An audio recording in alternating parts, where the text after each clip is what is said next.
Bom, a gente vai continuar. A gente tinha parado num momento em que a Dora relata que aos 14 anos o Sr. K agarrou ela, beijou ela e ela sentiu uma repulsa, mas ao mesmo tempo ela continuou se dando com o Sr. K e como se nada tivesse acontecido, nenhum dos dois falou sobre o assunto. Agora continua Freud. Nesta cena, segunda na ordem de dimensão, mas primeira na ordem do tempo, por quê? Porque essa foi a primeira cena que ela fez referência, embora tenha feito referência depois.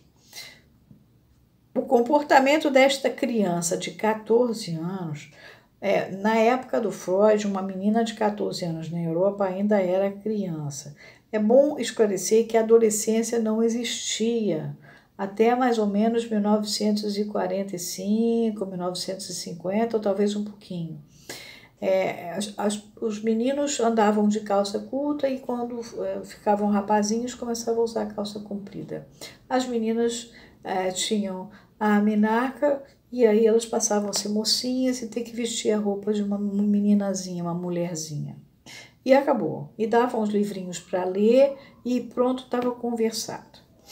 Não existia adolescência, como nós temos hoje, até uma adolescência muito esticada. Então, para ele, uma menina de 14 anos na Europa era uma criança.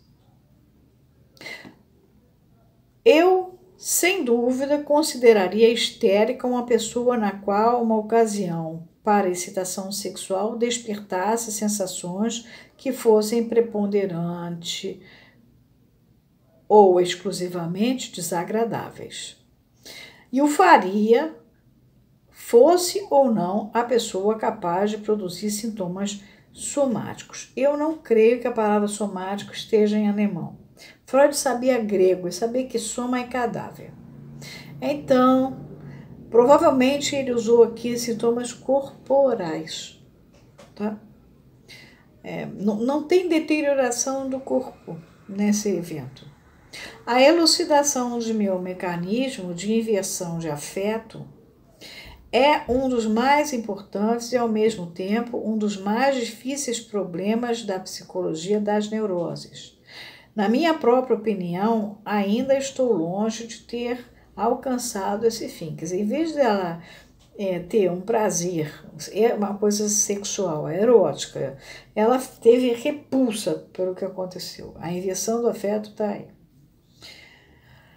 Na minha própria opinião, ainda estou longe de ter alcançado esse fim. E posso acrescentar que, dentro dos limites do presente trabalho, só poderei apresentar parte do conhecimento sobre o assunto que eu realmente possuo. Vocês lembram que, inclusive, ele pensava que histeria era uma doença e não uma estrutura. Esse é um dos problemas que ressurge constantemente em todos os escritos de Freud. Isso aí é o editor achando que é um problema. Ele ao mesmo, deve ser tempo, está faltando palavra aqui, se refere, por exemplo, ao considerar os sonhos ansiosos do capítulo 7, na seção D da interpretação dos sonhos de 1900,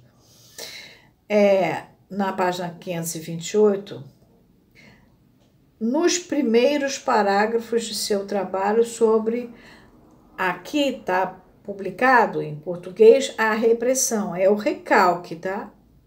Em 1915.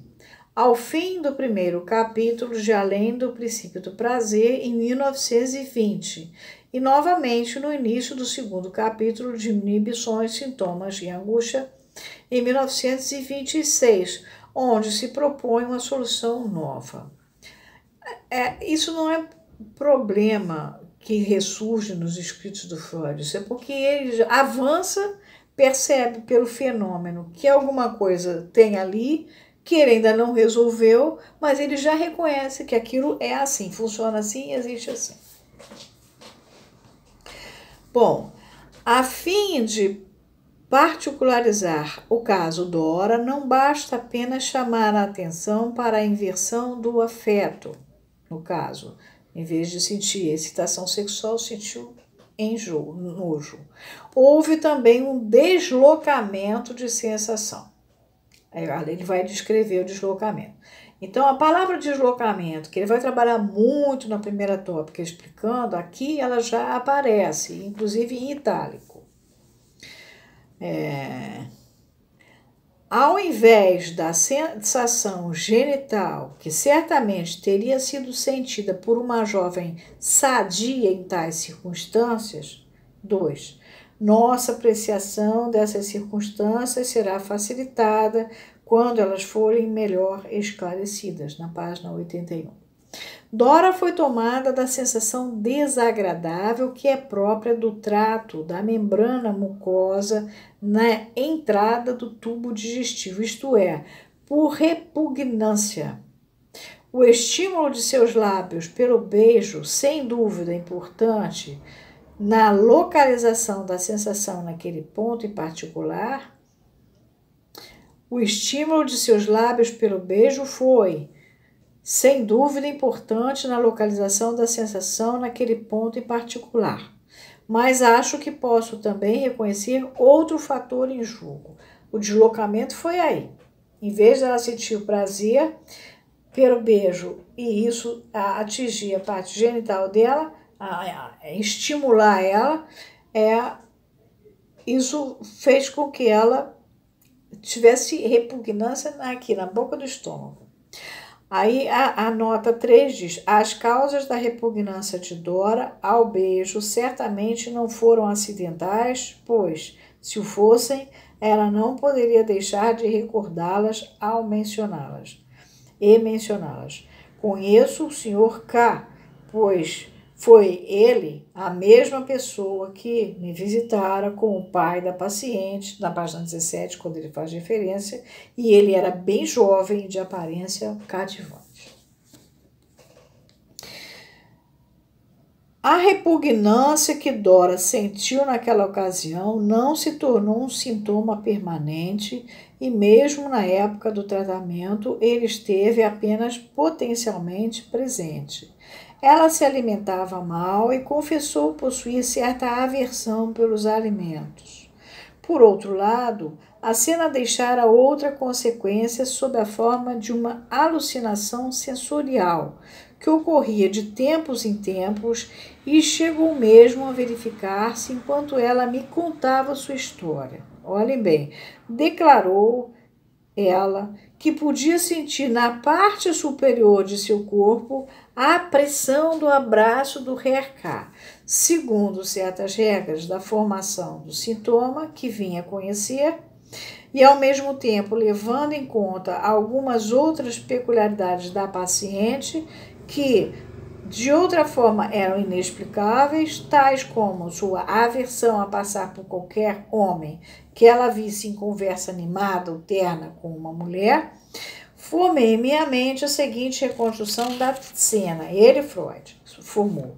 Acredito que durante o abraço apaixonado do homem, ela sentiu não só o beijo em seus lábios, como também a pressão de seu pênis ereto contra seu corpo. Esta percepção foi revoltante para ela. Tal percepção foi dissipada de sua memória, reprimida e substituída pela sensação inocente da pressão sobre seu tórax, que, por sua vez, retirou excessiva intensidade de sua fonte recalcada. Uma vez mais, portanto, vemos um deslocamento da parte inferior, lá de baixo, para a superior do corpo. Onde ela sentiu o pênis, ela não deixou de sentir. E aí ele faz uma nota. A ocorrência de deslocamentos dessa espécie não foi pressuposta para o fim desta explicação simples. O pressuposto provou-se indispensável para a explicação de uma grande classe de sintomas. Conferir adiante na página 80. Desde o tratamento de Dora, encontrei outro caso com medo causado por um abraço, desta feita sem beijo. Foi o caso de uma jovem que fora extremamente dedicada ao homem com quem estava comprometida, mas que começara repentinamente a sentir frieza para com ele, acompanhada de grave depressão, e por isso procurou-me para tratamento. Não houve dificuldade em remontar o medo a uma ereção do pênis, que ela percebera, mas repudiara em sua consciência. Continua ele, por outro lado, a amostra compulsiva de comportamento que mencionei foi formada como se oriunda da lembrança indeformada da cena. Ela não gostava de passar por qualquer homem que ela julgasse estar em estado de excitação sexual, porque queria evitar ver pela segunda vez o sinal somático que acompanhava esse estado. Gente, nós estamos na 7ª parte do caso, né, que eu estou dividindo em partes. Vejam bem, se o Lacan, em 1953, vai para o discurso de Roma lá, apresentar a função e campo da fala da linguagem psicanálise, levando a instituição que ele tinha acabado de formar, para tentar botar essa instituição na Associação Internacional de Psicanálise. E trabalha com os casos Dora e Hans, antes passamos pelo Homem dos Lobos também. Enfim, ele está trabalhando com o trabalho do Freud, malhando ali em cima do psiquismo. Se Lacan não está excluindo a importância desta leitura, por que nós vamos excluir se nós nos dizemos lacanianos? Ora, de acho, o homem tinha 53 anos, tinha 52. Ele sabia já muita coisa, porque já tinha lido até o projeto. Ele já sabia que isso aqui, depois Lacan, em 1914, vai fazer assim, assim. Como que nem o editor aqui está falando? Em 1920 vai fazer assim, assado. Mas por que Lacan faz questão de retomar os pontos básicos desse nascedouro da psicanálise? Eu acho bom que a gente também retome, tá? Bom, a gente termina aqui a 7ª parte. De novo, Freud faz um pequeno espaço, a gente vai fazer também e vai entrar na 8ª parte.